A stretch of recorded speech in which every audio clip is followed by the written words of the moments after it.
Buenas tardes, bienvenidos a todas y todos. Antes de iniciar con la conferencia del día de hoy, les vamos a pedir, por favor, que nos ayuden manteniendo sus micrófonos apagados durante la presentación. Al final habrá un espacio para preguntas. También para quienes nos acompañan vía Facebook van a poder hacer preguntas. Y también les pedimos, por favor, que en el chat no se escriban su nombre completo. Es nuestra forma de pasar lista. Les recordamos que si ustedes asisten al menos a 5 de nuestras conferencias, se les dará una constancia por su participación. Ahora sí, les quiero presentar a la doctora Ivonne Angulo, quien nos acompaña el día de hoy.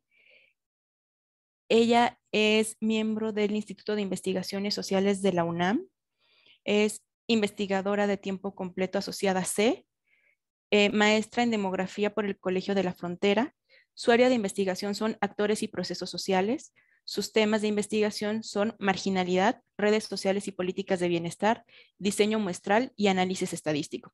Sus proyectos vigentes son redes sociales y gobernanza, los intercambios en las redes sociales de apoyo e inclusión social en hogares en condición de pobreza y vulnerabilidad, cultura de la participación y compromiso ciudadano, marginalidad urbana y capital social en el Valle de Chalco, 1989 a 2001. Conformación y dinámica de las redes sociales en las ciudades medias y pequeñas en el centro de México. Y hoy nos acompaña con la conferencia, además de individuos, somos nuestras relaciones, la importancia del análisis de los vínculos en la investigación social.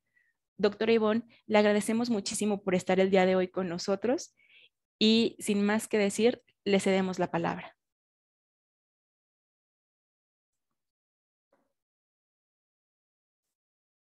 Buenas tardes, muchas gracias por la invitación y muchas gracias por su asistencia. Les voy a compartir mi pantalla.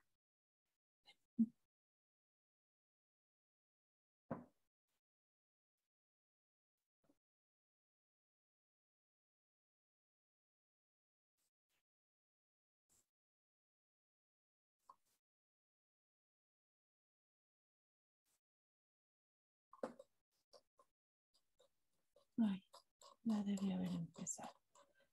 Ahí está.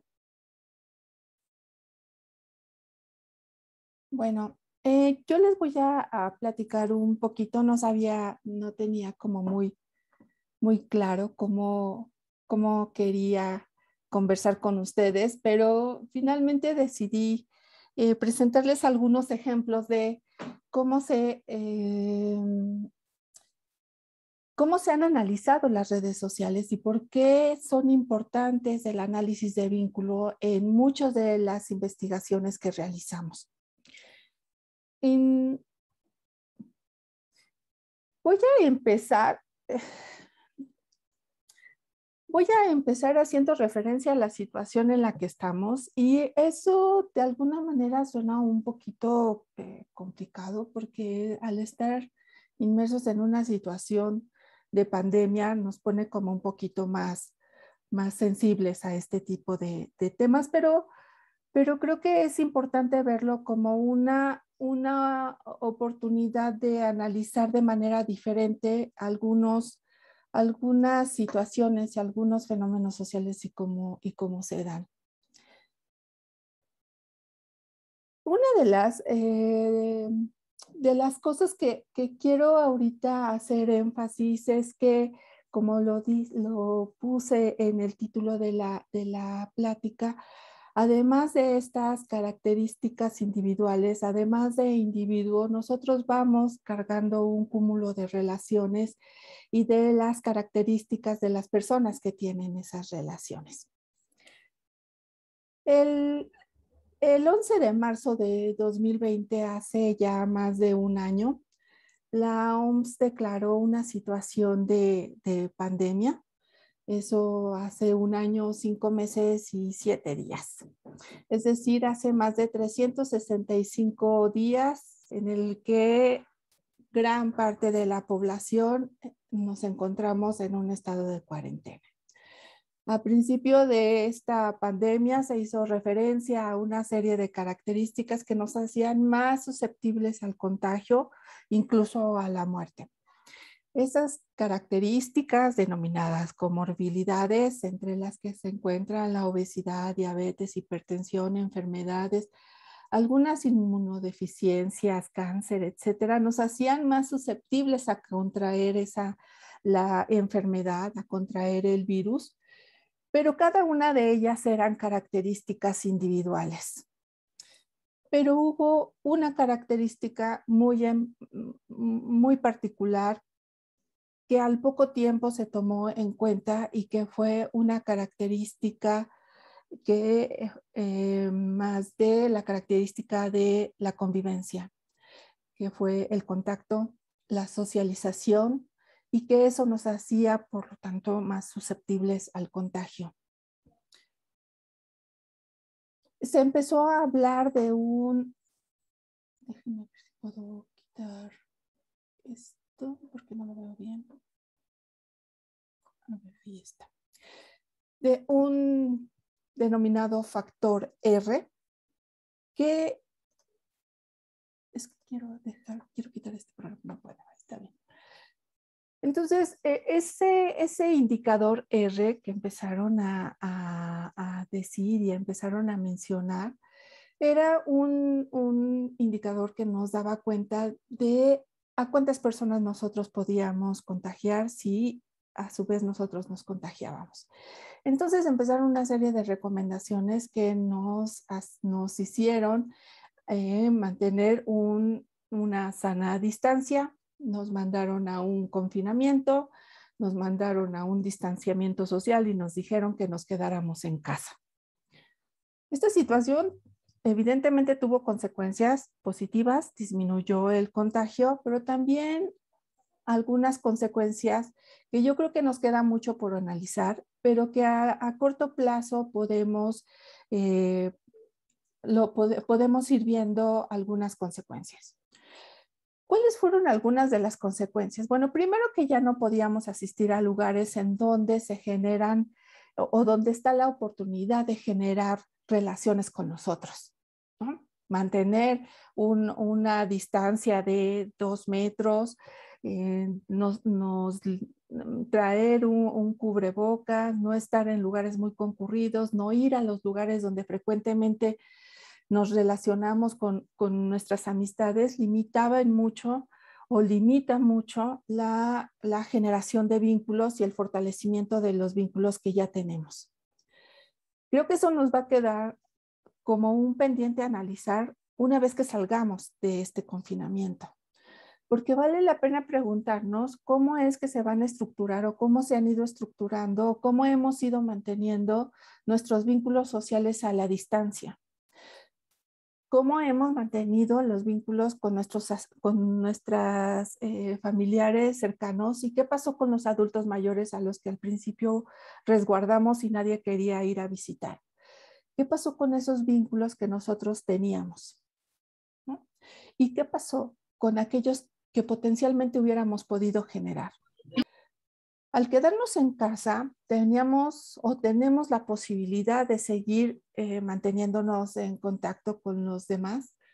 Esta es una forma, la plática que estoy teniendo con ustedes es una forma, pero si no hubiéramos estado en confinamiento, yo hubiera asistido a la UAM y hubiéramos tenido la oportunidad de intercambiar el correo, de intercambiar el saludo o incluso de mantener una relación más a largo plazo. A la distancia eso nos limita muchísimo, ¿no? Entonces, esos son aspectos que van modificando la estructura de relaciones y las posibilidades de vínculos que podemos tener. ¿Por qué es importante eso? Más adelante lo vamos a ver. Solo les digo en este momento que esta situación de confinamiento tiene efectos importantes o va a tener efectos importantes en la estructura de nuestras redes.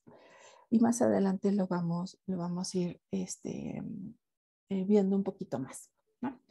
Entonces, ¿por qué es importante que nosotros pongamos la vista en estas relaciones? ¿Por qué es importante que tengamos en cuenta las relaciones que establecemos en nosotros? Porque estas relaciones reflejan comportamientos, reflejan características individuales. Los vínculos que establecemos nos refleja lo que nos gusta y lo que no nos gusta. Refleja cómo nos gusta trabajar, cómo nos gusta relacionarnos, cómo nos gusta divertirnos y cómo nos gusta ayudar y cómo podemos también tomar esos elementos como herramientas para poder realizar proyectos o tener algunas otras actividades. Eso refleja nuestra forma de ser. Y refleja nuestra forma de ser en lo individual, pero también refleja una manera de ser de forma colectiva. Refleja la estructura de la red o la estructura de la organización que nosotros tenemos para realizar determinadas actividades. Y esa forma individual de relacionarnos, colectiva de relacionarnos, puede influir en el comportamiento, en la dinámica o que sigan determinados fenómenos sociales, ¿no?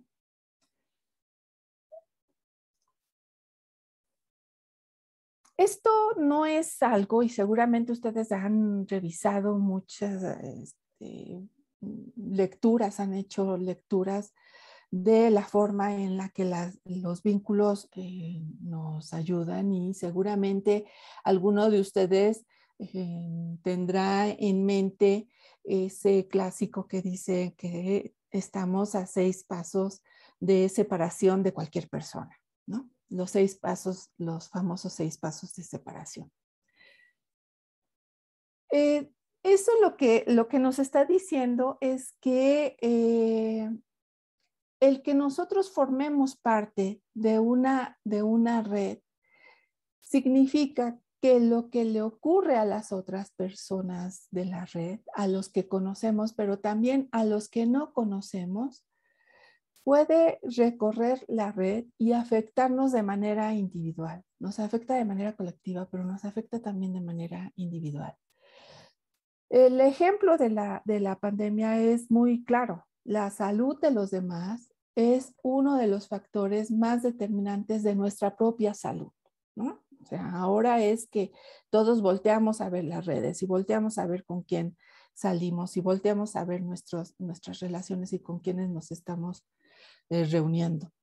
Nos afectan no solo la salud y conducta de nuestros amigos y compañeros de trabajo, sino la salud y la conducta de cientos de miles de personas de nuestra red social más amplia.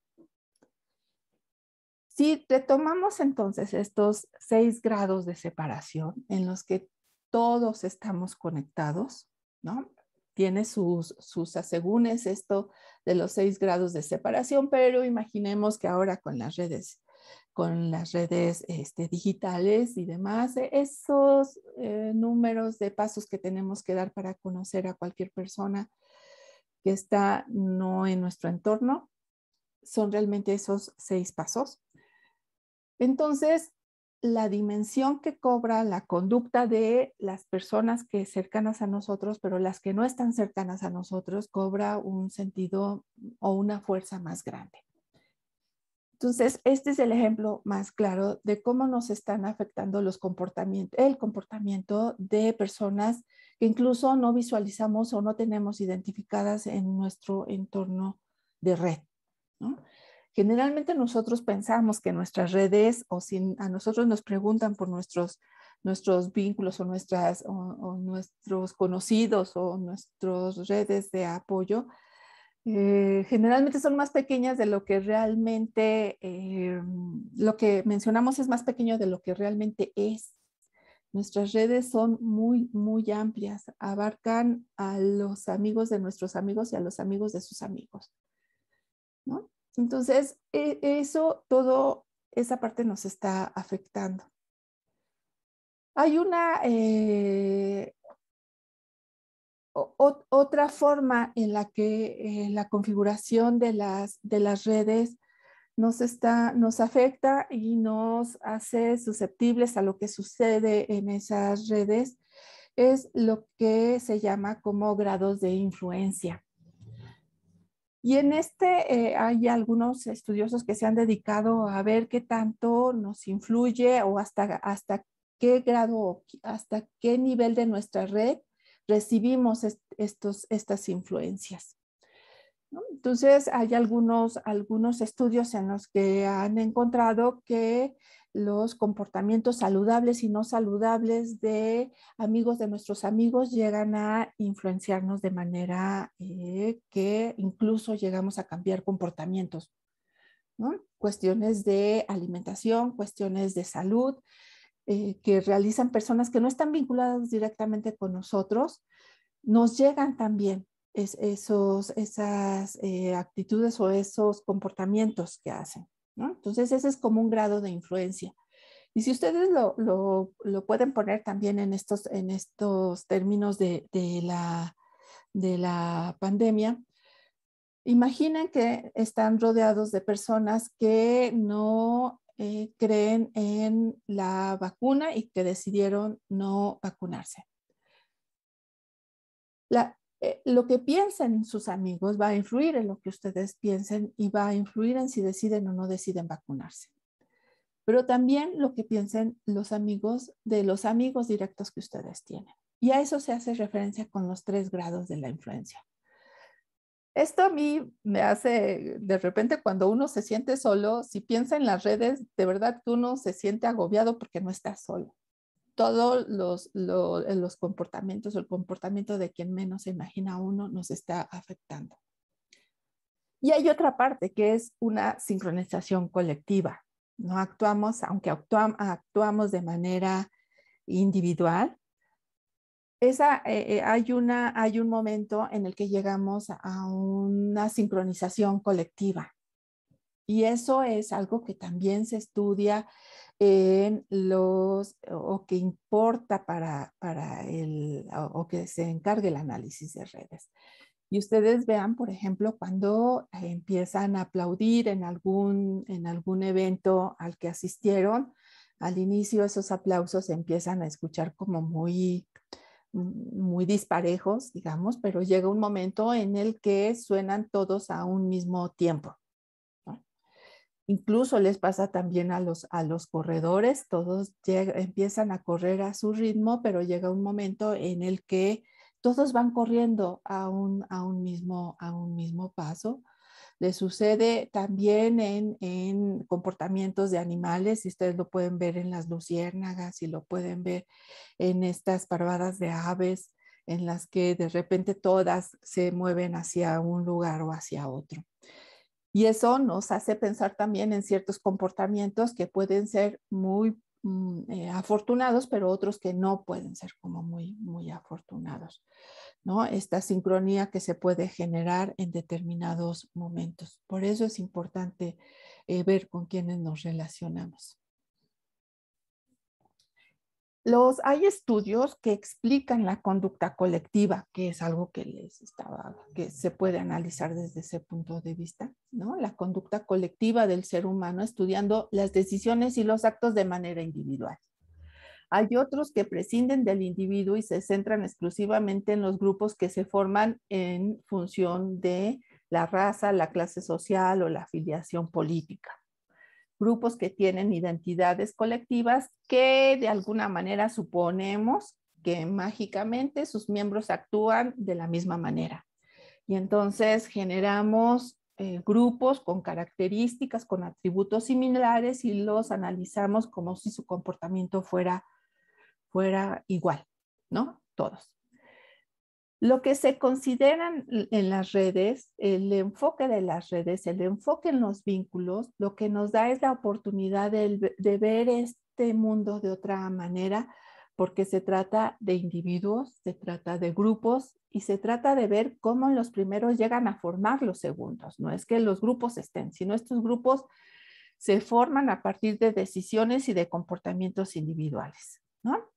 Y también de ver las relaciones que se dan entre ellos. Por eso, si nosotros queremos ver el comportamiento comprender el funcionamiento de la sociedad, Necesitamos llenar los vínculos perdidos entre los individuos, necesitamos comprender de qué forma las interconexiones y las interacciones entre las personas dan pie a aspectos totalmente nuevos que de manera individual no se ven y que son aspectos nuevos de la experiencia humana que no están presentes en el individuo, ¿no? Y que son importantes y dan resultados muy interesantes también, ¿no? El análisis de la red o el resultado de estos vínculos configuran estructuras de redes diferentes. Nosotros nos relacionamos de maneras muy diferentes y nos relacionamos con muchos actores. Las relaciones que establecemos con cada uno de ellos son diferentes. A eso se les llama que tenemos una multiplexidad de relaciones o de formas de relacionarnos con nosotros. Nos podemos relacionar, podemos tener relaciones de confianza con nuestra familia, pero también podemos tener relaciones laborales, o incluso se pueden coincidir o pueden tener con una misma persona, con un mismo actor, relaciones de familiares, pero también relaciones laborales, ¿no? Entonces, las conexiones en red, la forma en que se establecen, el tipo de relaciones, afectan muchos aspectos de nuestra vida cotidiana. Nos relacionamos o tenemos relaciones en donde compartimos sentimientos, en donde intercambiamos conocimientos, en donde se establecen relaciones de matrimonio, en donde nos contagiamos, pero también en donde somos capaces de superar una enfermedad, relaciones económicas, relaciones de participación o relaciones políticas, un sinfín de relaciones que se establecen y que configuran una forma de funcionamiento o de una solución de un problema de una colectividad. La estructura de la red, la forma en la que nos relacionamos, tiene consecuencias, para bien y para mal. Las características de las redes determinan el acceso a los recursos que nosotros podemos tener y también determina lo que fluye en cada una de ellas, ¿no? Podemos diferenciar a cada uno de los actores y cada uno de los actores tiene una posición muy, muy particular. Aquí les presento en las próximas dos diapositivas, vamos a ir viendo estas dos redes. La red que está en la parte de arriba es una red de amistades, no la realicé yo, la tomé de la referencia que les puse allí. Es una red natural de amistades cercanas entre 150 estudiantes de un colegio. Y esta es la forma en la que se relacionan. 105 estudiantes. Esta red de abajo es una red de 410 mujeres y hombres adolescentes que se vieron afectados por una epidemia de transmisión sexual. Y lo que refleja esta red son las relaciones sexuales que se entablaban entre 410 personas. El tener una posición central o tener más o menos relaciones en cada una de estas redes tiene consecuencias diferentes, ¿no? El tener más relaciones en esta red de amistad, pues habla de una persona que es como muy, muy popular, que tiene muchos amigos. El tener una relación central, más vínculos en esta red de abajo, lo que nos implica es una mayor exposición a contraer una enfermedad. Entonces, Y son indicadores que los medimos de la misma manera, pero que dependiendo de la estructura de la red, ay, espérame tantito, espero que no siga el ruido. Ya ve.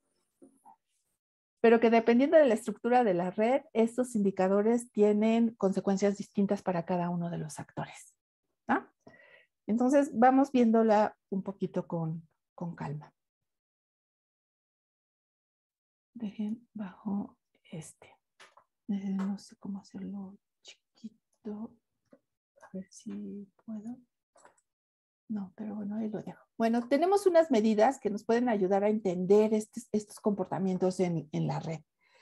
Y una de las medidas son que es las medidas de centralidad, ¿no? Que era algo que les estaba comentando.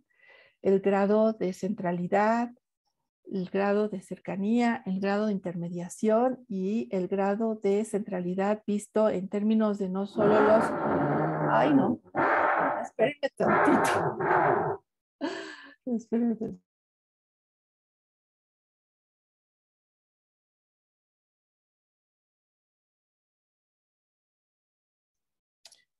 A ver. Denme un segundo. Entonces, tenemos medidas de centralidad, medidas de cercanía y medidas de centralidad basadas en vínculos cercanos y vínculos de nuestros vínculos.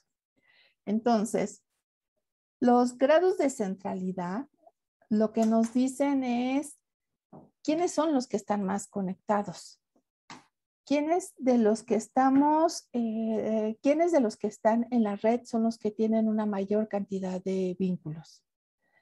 El grado de cercanía lo que nos dice es quiénes son los que esparcen más esos vínculos en términos de quiénes son como los que están más conectados de manera más cercana con el resto de los integrantes de la red. Y el grado de centralidad lo que nos dice es quiénes son esos innovadores pensándolo en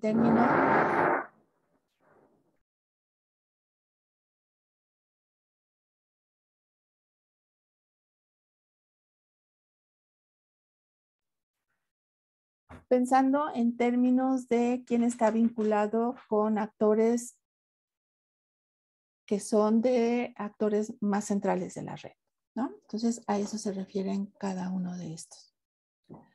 Si nosotros consideramos los grados de centralidad, tener más vínculos aquí, como les comenté hace un momento, a lo que hacía referencia era a tener más amigos. Y esos son los que están más conectados en la red. El grado de centralidad en esta red de lo que hace referencia es a transmisión de una enfermedad, lo que dice es quién está más expuesto a esa enfermedad. Las preguntas que nos ayuda a responder el grado de centralidad es entonces quién es el más conectado en la red, ¿no? El grado de cercanía es quién esparce información más fácilmente de esa red. ¿Quién pudiera, en este caso, en esta red de transmisión de una enfermedad, quién es la persona que pudiera estar esparciendo más la enfermedad? Y en este caso de la amistad, ¿quién es el que está más como intermediario en estos entre varias personas, ¿no? ¿Quién forma parte de grupos en donde es intermediario? En cuanto a la centralidad, lo que nos dice es quiénes están en esa posición que son centrales para que aunque no tengan muchos vínculos, tienen los vínculos justos para poder acceder a los recursos de la red. Imaginen ustedes o traigan a la mente a una persona que es quien tiene los mayor cantidad de vínculos. El estar conectado con esa persona lo que hace a uno es que le da acceso a los vínculos de esa persona. y uno no está vinculado de manera directa. Eso también es importante y eso nos aporta y es una situación que generalmente no vemos.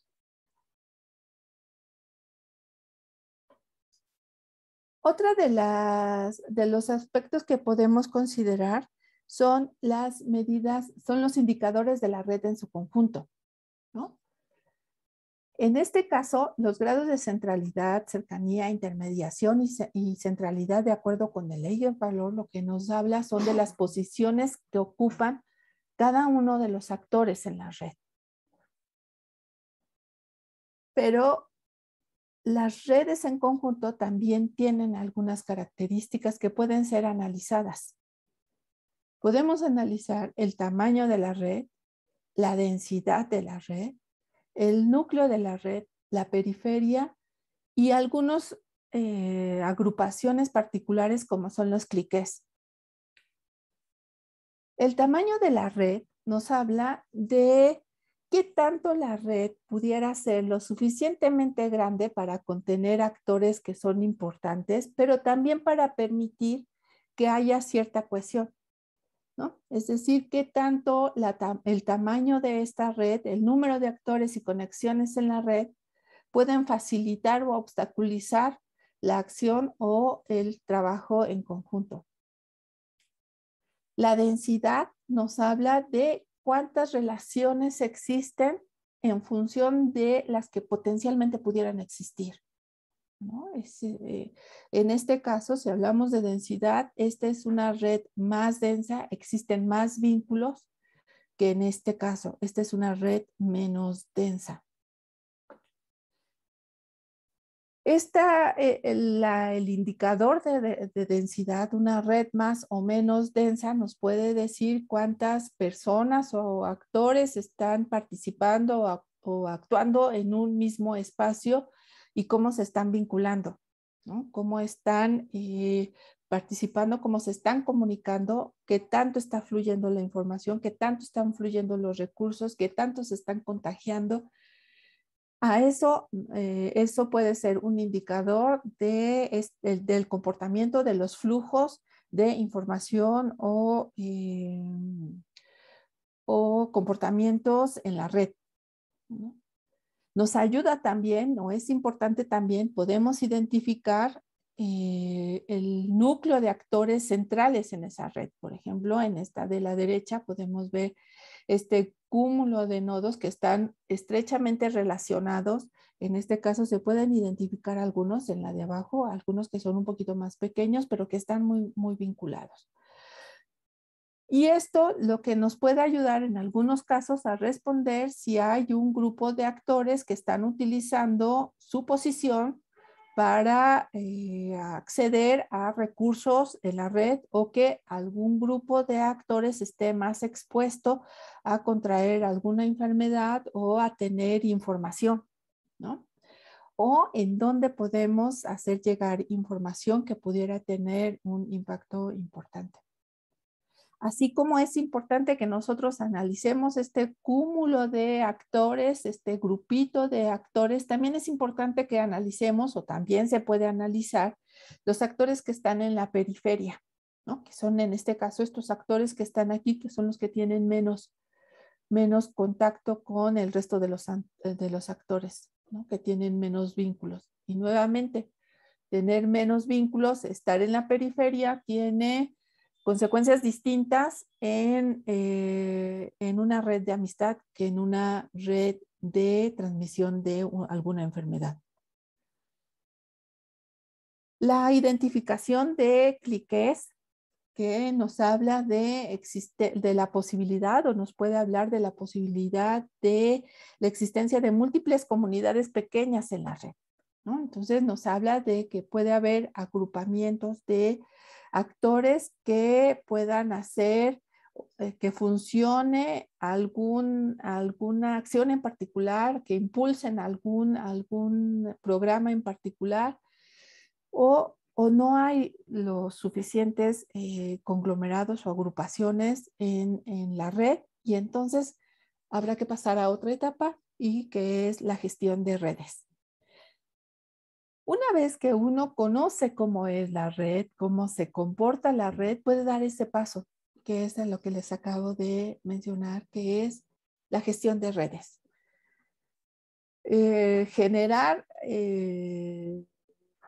Generar espacios o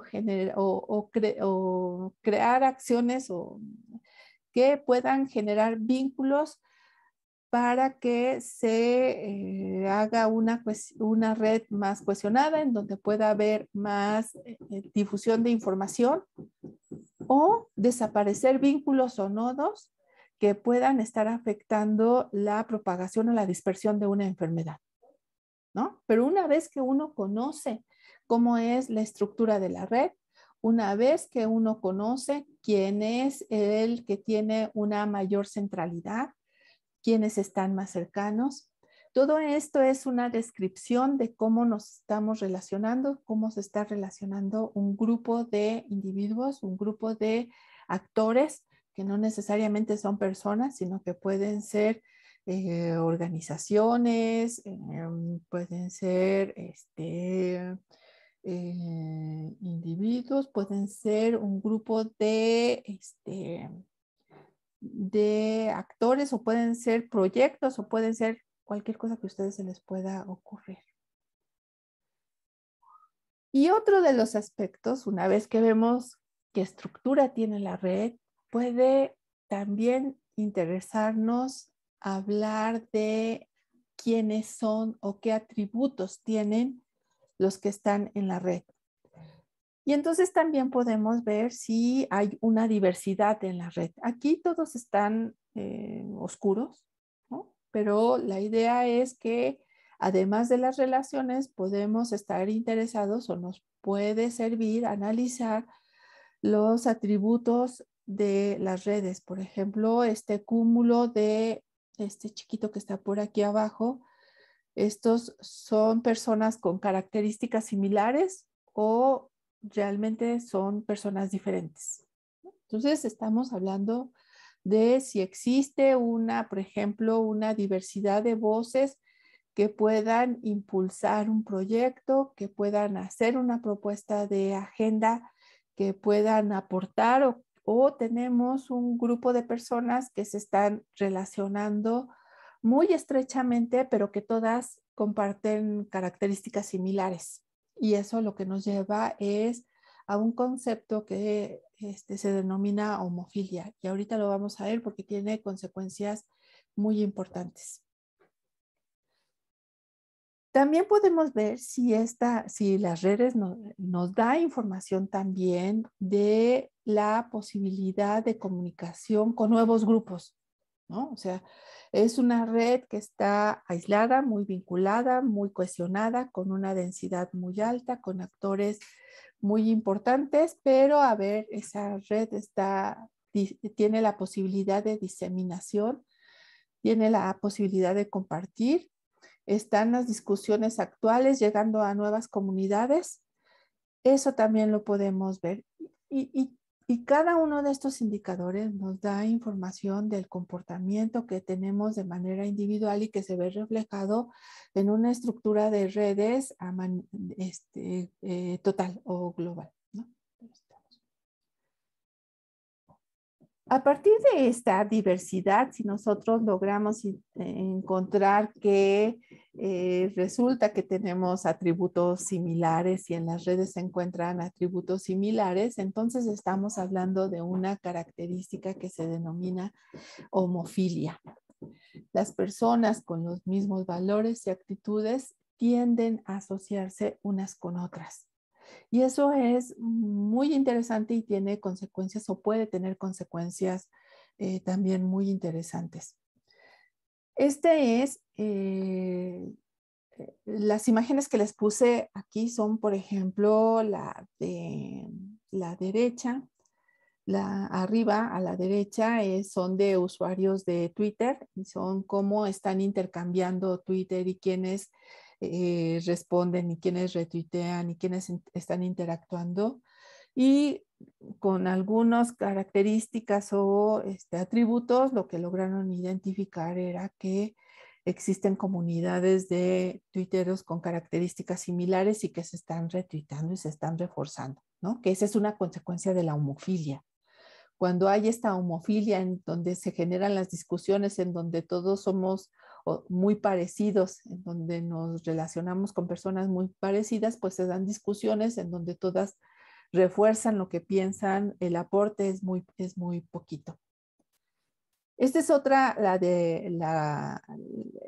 imagen de abajo es otra, es una red de relaciones entre políticos y que son políticos liberales y conservadores, y es muy claro la forma en la que existe una preferencia de los liberales por los liberales y de los conservadores con los conservadores, y en la parte de en medio hay unos actores que funcionan o tienen una función de interlocutores o de puentes entre estos dos grupos de actores con ideas radicalmente distintas, pudiéramos decir, ¿no? Entonces, estos son los que pueden estar haciendo que fluyan de un lado a otro información diferente a la que se maneja al interior de cada uno de estos grupos. El fenómeno de la homofilia es un proceso y un resultado. Que es así como dicen, es como el problema del huevo y la gallina, que se generan, porque la pregunta es, ¿las redes se generan o se vuelven así de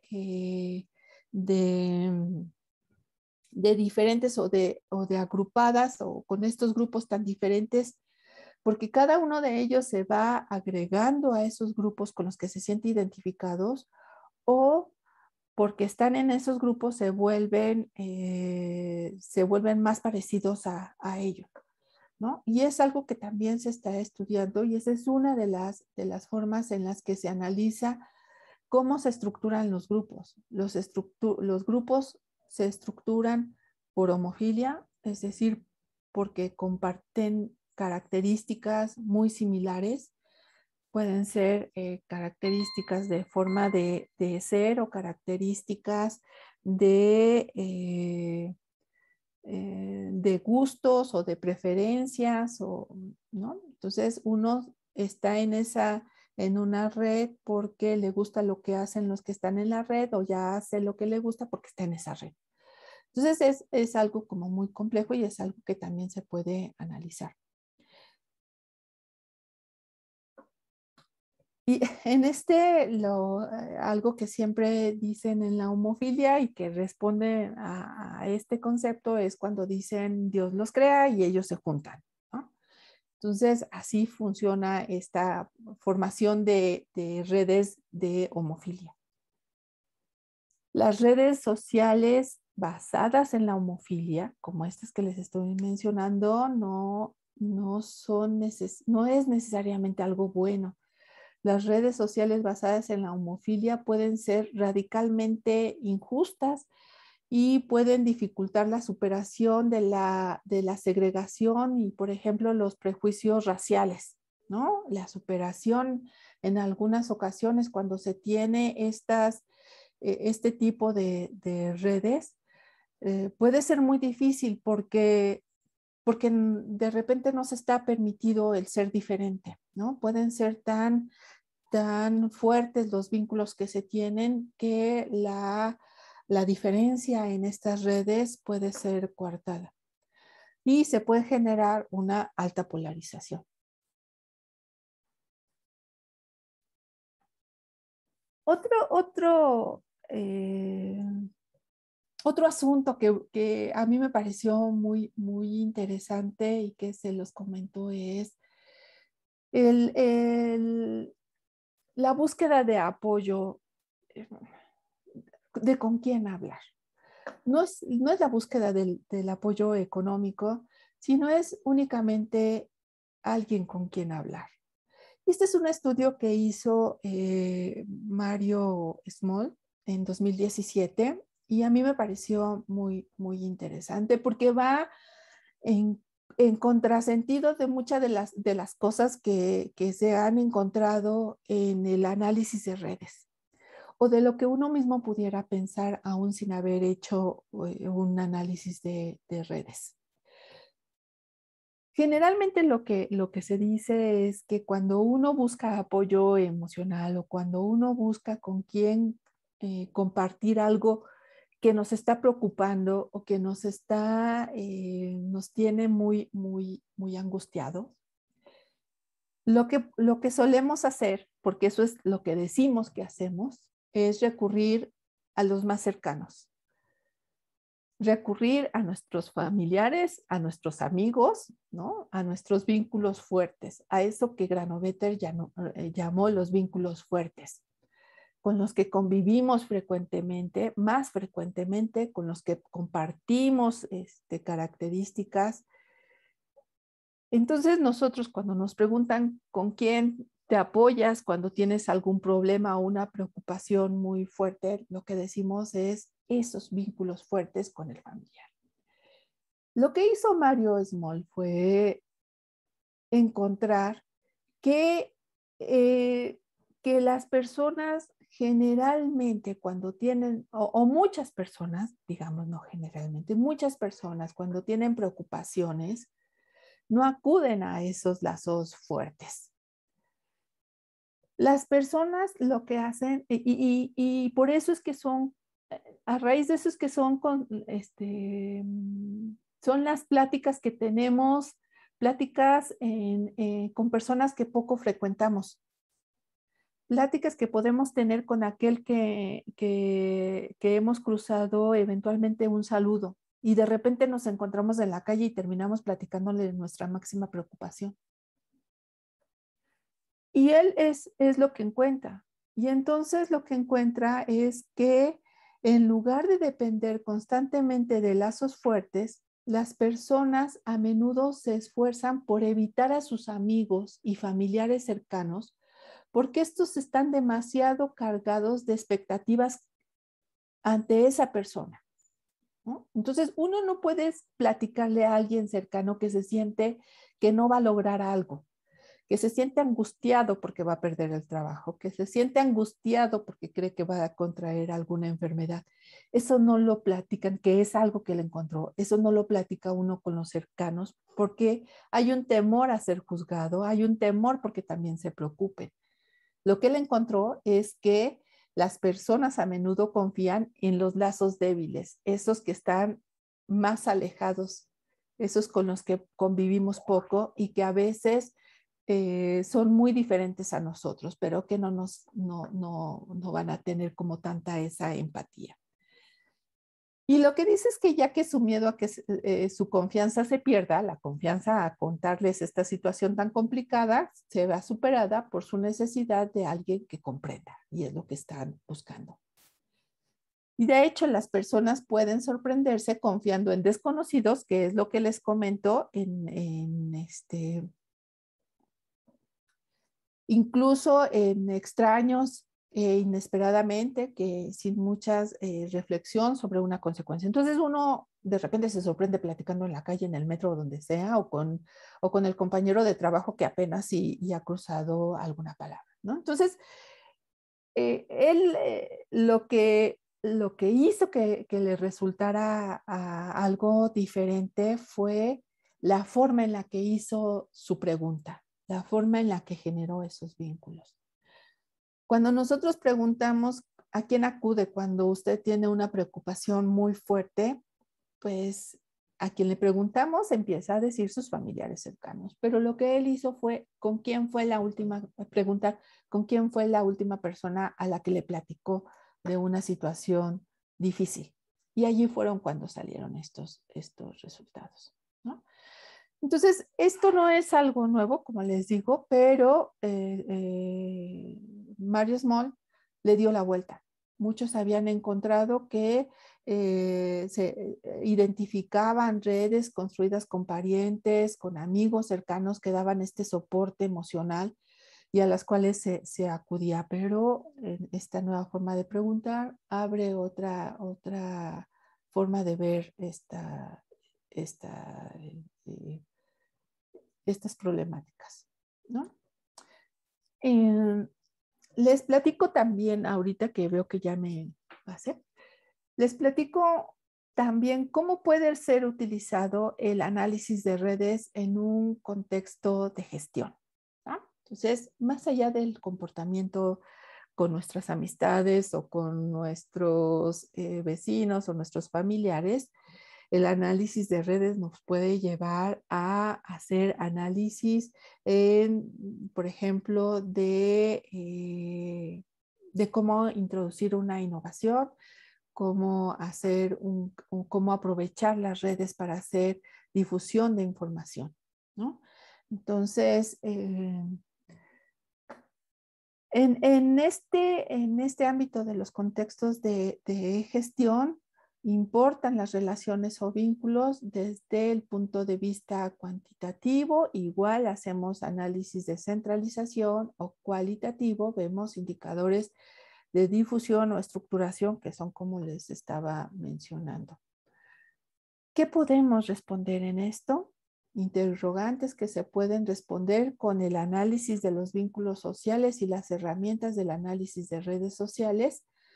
Podemos acercarnos a conocer cómo están conformadas las relaciones en un conjunto de actores que están participando.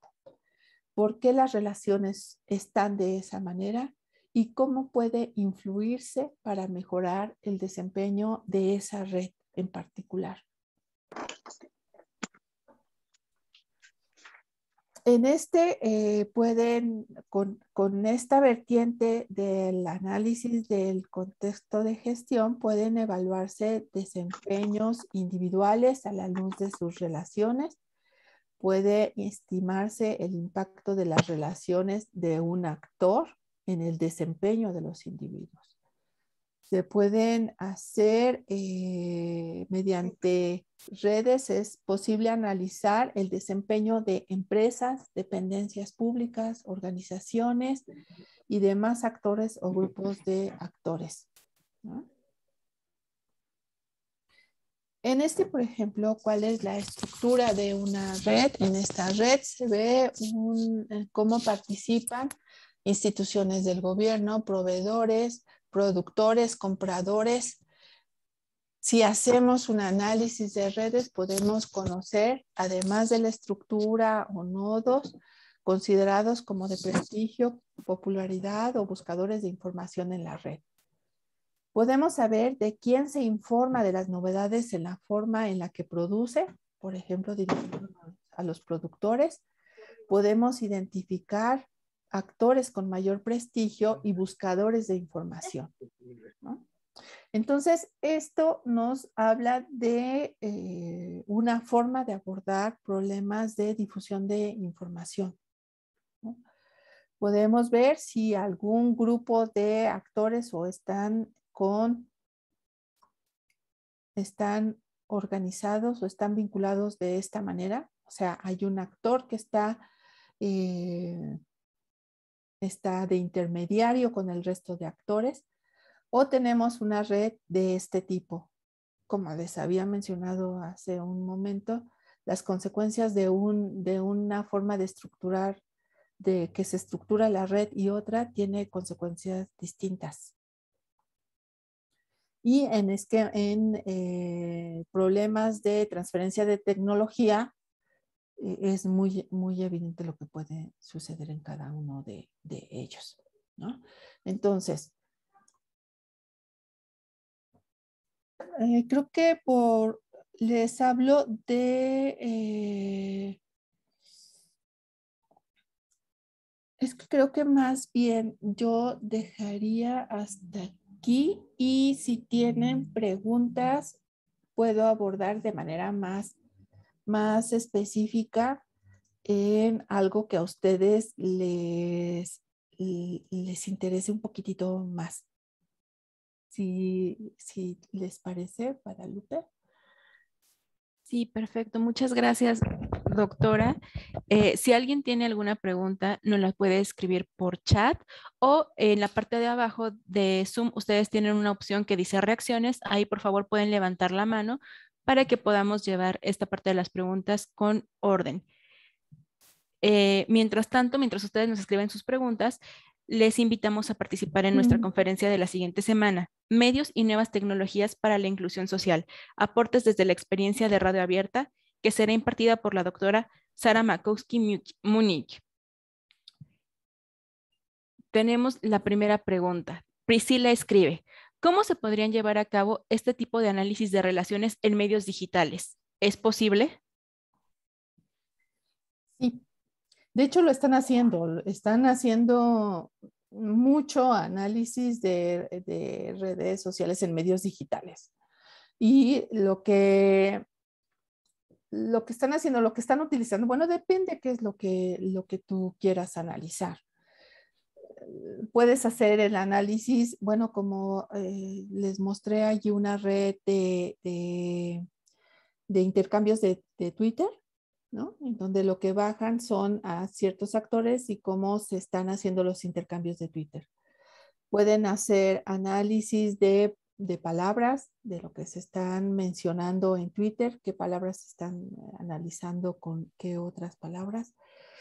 Y lo que pueden hacer, creo que pueden bajar, hay software para que ustedes puedan bajar la información de Twitter, pueden bajar las bases de datos y a partir de eso hacer el análisis de cómo están las redes sociales. Hay mucha información por analizar. De hecho, ahorita hay un chico que estudió los discursos que se estaban dando eh, en torno a la homosexualidad en las redes sociales. Y entonces lo que él hizo fue bajar todos los discursos que se estaban dando en torno a esa temática y lo analizó.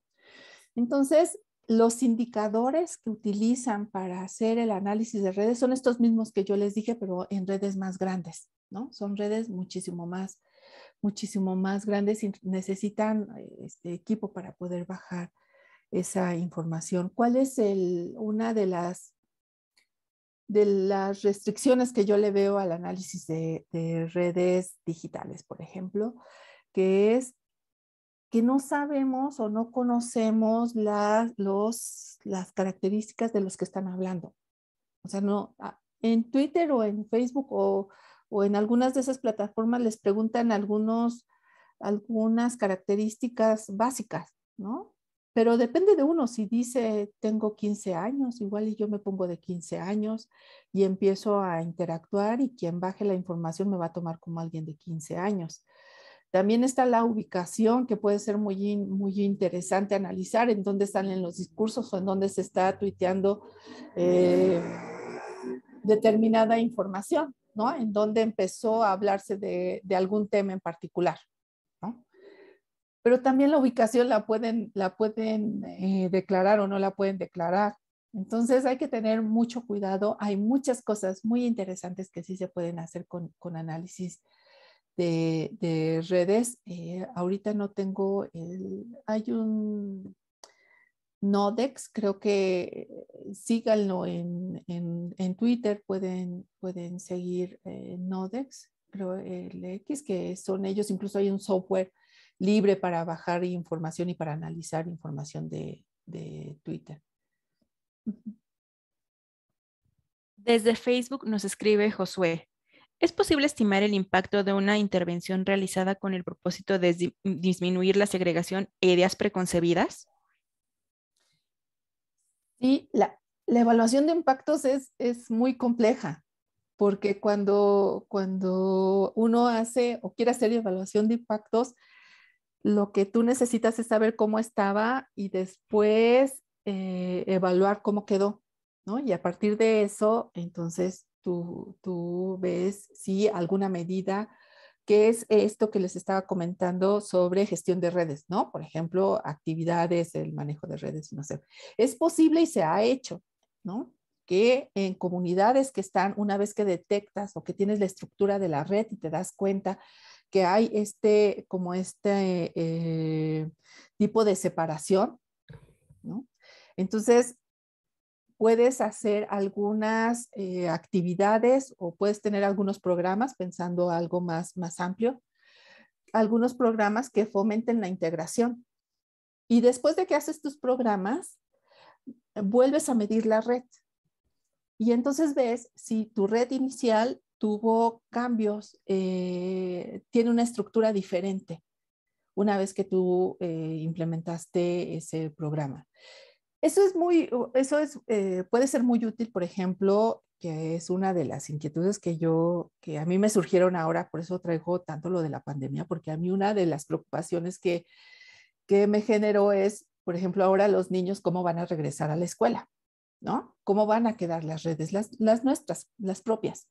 Pero ¿cómo van a quedar las redes y cómo se van a estructurar, cómo se van a relacionar los niños en las escuelas? ¿Se van a mantener las relaciones que los niños tenían antes, sus vínculos de amigos?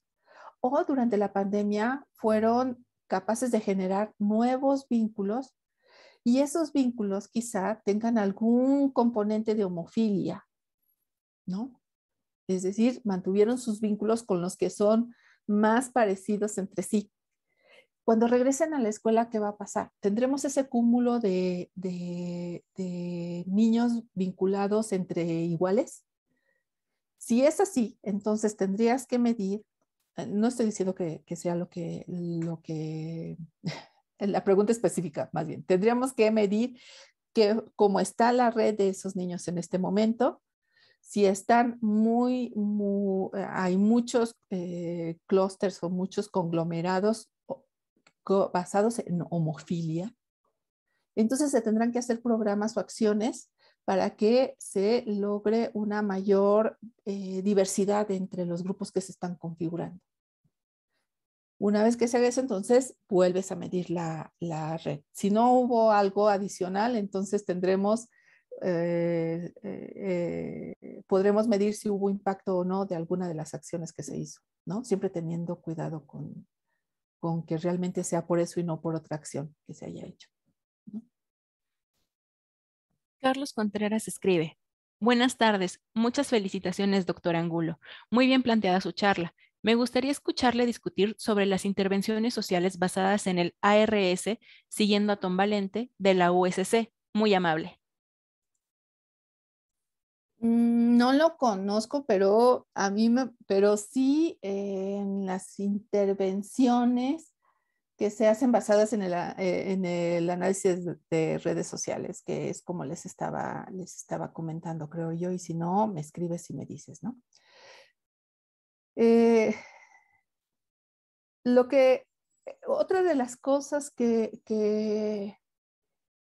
está haciendo en los estudios que está haciendo, por ejemplo, Mario Small, que es el que es una de las diapositivas que les presenté, es analizar, por ejemplo, las redes de apoyo con las que cuentan las mamás que tienen niños pequeños o los matrimonios de niños pequeños. Y entonces lo que él considera, que a mí me parece muy novedoso también y muy importante y que puede servir mucho para tener intervención, lo que ven no nada más es las redes de estas parejas con niños pequeños, no nada más analiza las redes que tienen de familiares o de otras parejas, sino que también analiza cómo están vinculados con organizaciones de apoyo, cómo están vinculados con el colegio, cómo están vinculados con programas que puedan darles programas de apoyo. Entonces, lo que hace es considerar una red más diversa en donde están interactuando instituciones o actores formales o informales que tienen vínculos formales o informales, cómo están respondiendo las organizaciones, están vinculados con ellos. Y entonces, una de las cosas que él encontró es que la escuela era una fuente muy importante de información y de vinculación para estas parejas con niños pequeños, para tener acceso a información para salud, para cuidado y para demás. Entonces, a mí me parece, para mí es muy bueno, una buena entrada, más bien digamos, una buena forma de hacer análisis para intervención considerando las redes en las que se encuentran, ¿no? Gracias. Más o menos por allí, Carlos, que no sé. Lo que pasa es que Tom Valente tiene un libro completo que se dedica a la intervención en salud. Ujú. Eh, es un texto clásico y me llamó mucho la atención a partir de la provocación o la inquietud que usted tiene sobre el retorno. Sí. Eh, yo creo que a lo mejor había que platicar de hacer esa investigación que plantea, porque en efecto estamos en pues, una situación de alguna forma de un experimento social y Ujú. quisiera ver cuál es el papel de los vínculos para la readaptación de los chicos y también de los estudiantes universitarios, que sería la base de datos que yo tengo, para el retorno. Una cosa es haber convivido con las personas por Zoom un año, y otra cosa es encontrarse con ellos y ver qué tipo de recursos, estilos, sus propios vínculos se establecen y de nuevo con los profesores.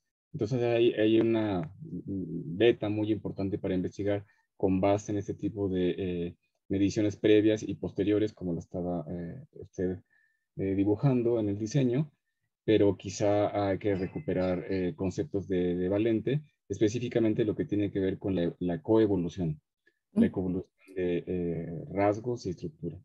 Pensé Sí, que por ahí podríamos después platicar. Muchas gracias. seguro. Fíjate que ese no es como, está el estudio clásico de Jacobo Moreno, ¿no? Que ese El es su, original. ajá, ¿no? Que es allí y que de allí partimos y que con todos estos aportes nuevos es fundamental y ahí está, es la convivencia y con quién sí y con quién no. Ujú. Allí, a partir de eso se pueden generar muchas cosas. Ujú. Gracias. María Inés escribe, ¿cómo se puede hacer la interpretación y o análisis de la comunicación en el ámbito laboral, dado que son diferentes los medios interpersonal y digital?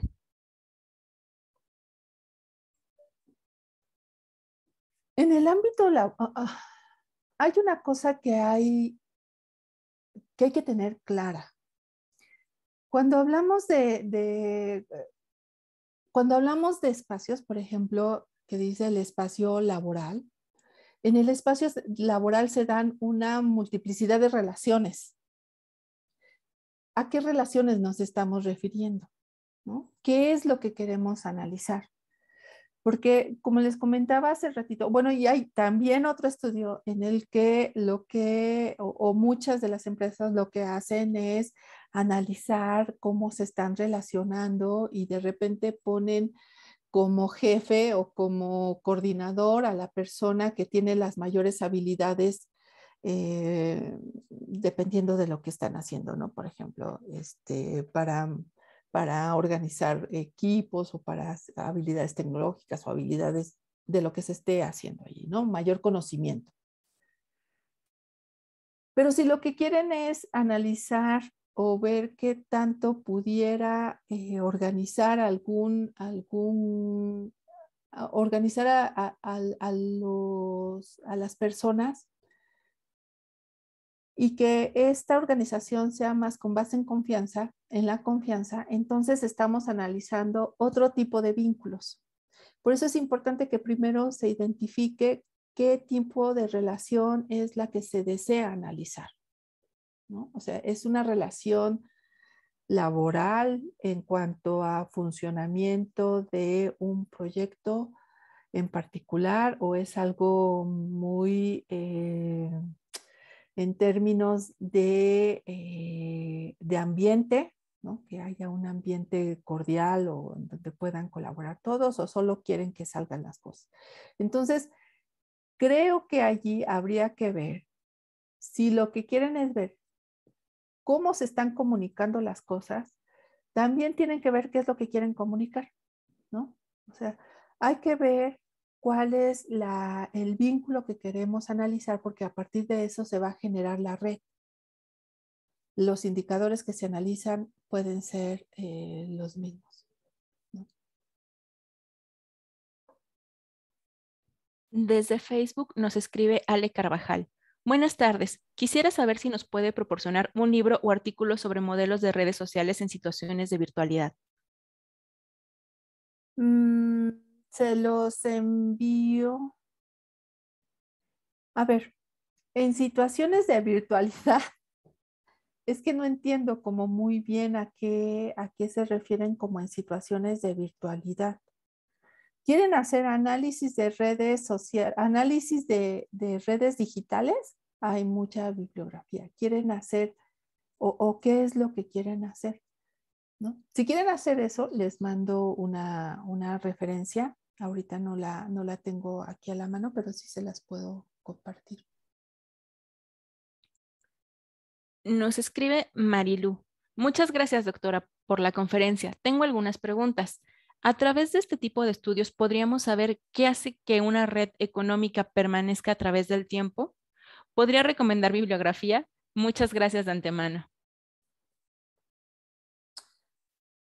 Es que es muy general. A ver, las redes económicas y que tiene que ver, no sé si sea a lo que se refiere y si no, me corriges. Se hace análisis de intercambios económicos, ¿no? Pero no sé si sea a eso a lo que se refiera. Entonces, si me puedes ayudar, Marilu.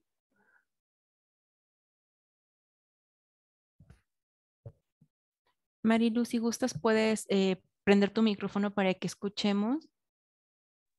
Sí, buenas tardes, doctora. Mi Buenas interés tardes. es sobre el estudio de intercambio económico, de intercambio de trueque entre mujeres. Entonces, mi inquietud es saber, conocer, se ha mantenido esa red económica, pero no tan solo las mujeres asisten, sino también hombres, pero la mayoría son mujeres. Entonces, no sé si a través de este tipo de estudios se puede saber algunas causales de esa permanencia en el tiempo. Acá es un estudio aquí en la región de Morelos, en Zacualpan de Amilpas, Morelos, en el cual estoy interesada y estoy trabajando en ello. Entonces, ese es mi interés. Muchísimas gracias, doctora. No, Marilu, muchísimas gracias. Hay, hay muchas formas en las que puedes entrarle por allí, ¿no? En la que pudieras analizar. ¿Por qué permanecen estas? Y una de las razones tú la acabas de decir, ¿no? Pueden ser, pueden ser porque las redes son pequeñas, porque participan las mismas personas, porque hay relaciones de confianza y reciprocidad. Y entonces allí entra el otro concepto que es el concepto de capital social, ¿no? Que son redes basadas en confianza, redes basadas en reciprocidad, redes basadas en normas, ¿no? Entonces puedes abordarlo o se puede abordar de esa manera porque no todas, como bien lo indica, no todas las relaciones o todas las redes permanecen, ¿no? Puede que se estructuren en algún momento, pero después se transforman o desaparecen. Si estas permanecen, entonces habría que ver qué tipo de red está y qué es lo que las está sosteniendo pensando en los vínculos. Son vínculos de confianza y reciprocidad. Ya hay estudios también sobre eso y quizá tenga que ver con eso. Ahora, hay que ver otra cosa y es con lo que les comentaba hace ratito. Habría que ver si lo mejor, o qué beneficios y consecuencias de que este tipo de redes se mantengan. Los beneficios en cuanto al trueque, en cuanto a que se mantiene un tipo de actividades y que pueden ser utilizadas, porque en todas las redes fluyen recursos y que pueden ser utilizadas por los que pertenecen a la red. Pero también si es una red muy cerrada, en donde participan personas bajo esta lógica de homofilia, ¿no? Son muy parecidos, comparten recursos muy parecidos, entonces pudiera estar limitando la participación de este grupo que está funcionando en otros aspectos económicos, ¿no?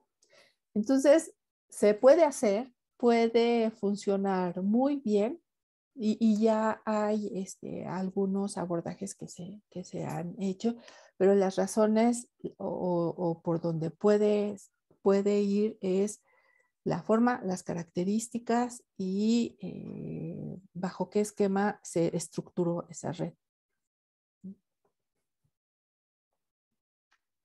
Muchísimas gracias, doctora.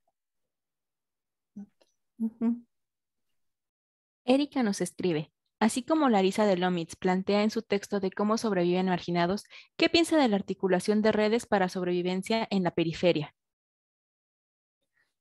Sí, Larisa lo que hace es, en su texto lo que hace es caracterizar el tipo de relaciones que se establecen, ¿no? Y entonces lo que encuentra le da nombre a estas relaciones que se establecen entre relaciones de compadrazgo y relaciones demás. Y efectivamente estas redes son muy buenas para la sobrevivencia. El problema es que solo permiten esa sobrevivencia.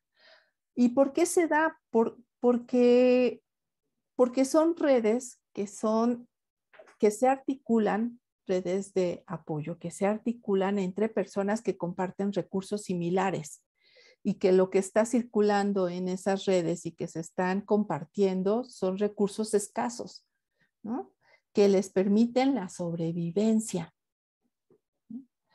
Pero habría que ver en esas, que es allí en donde entra la parte de la intervención.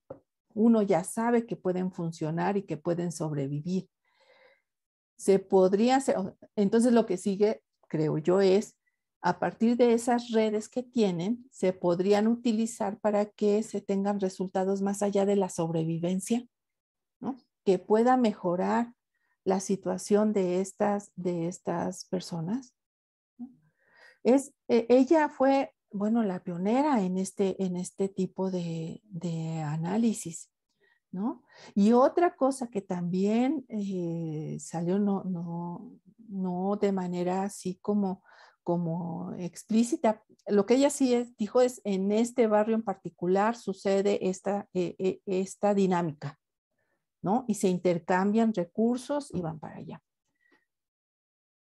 Pero también lo que sería, les digo, importante es qué más que se puede hacer esta gestión de redes, se pueden incentivar o se pueden generar vínculos que hagan que estas redes más allá se tenga más allá de la sobrevivencia, ¿no? A mí me gusta mucho el trabajo que ella hizo y de alguna manera se acerca mucho al enfoque también de capital social.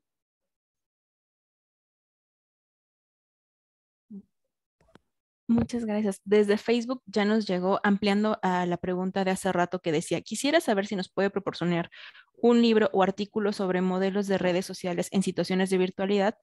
Nos complementan. Me refiero a las redes sociales digitales y si hay alguna literatura que hable sobre las redes sociales en violencia sexual generada en el noviazgo. No sé, fíjate. No sé si la haya. Específicamente de violencia en el noviazgo, no sé si haya. Pero bueno, igual si encuentro ahí algo, Guadalupe, se los puedo compartir con mucho gusto. Les envío también alguna referencia. Es que apenas estoy entrando en esta parte del análisis de las redes digitales. Yo hago más análisis de redes sociales más pequeñas, no digitales, ¿no? Pero igual y les puedo buscar algo para compartírselos. Muchísimas gracias, doctora. ¿Hay alguien más que tenga alguna pregunta o algún comentario?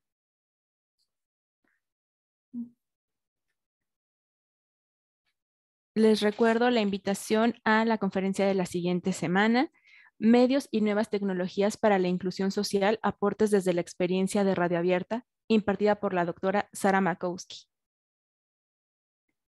Si no hubiera más preguntas ni comentarios, les voy a pedir, por favor, que prendan un momento sus cámaras para poder tomar la foto de la conferencia del día de hoy. O sea, júntense para que salgan en la foto, por favor.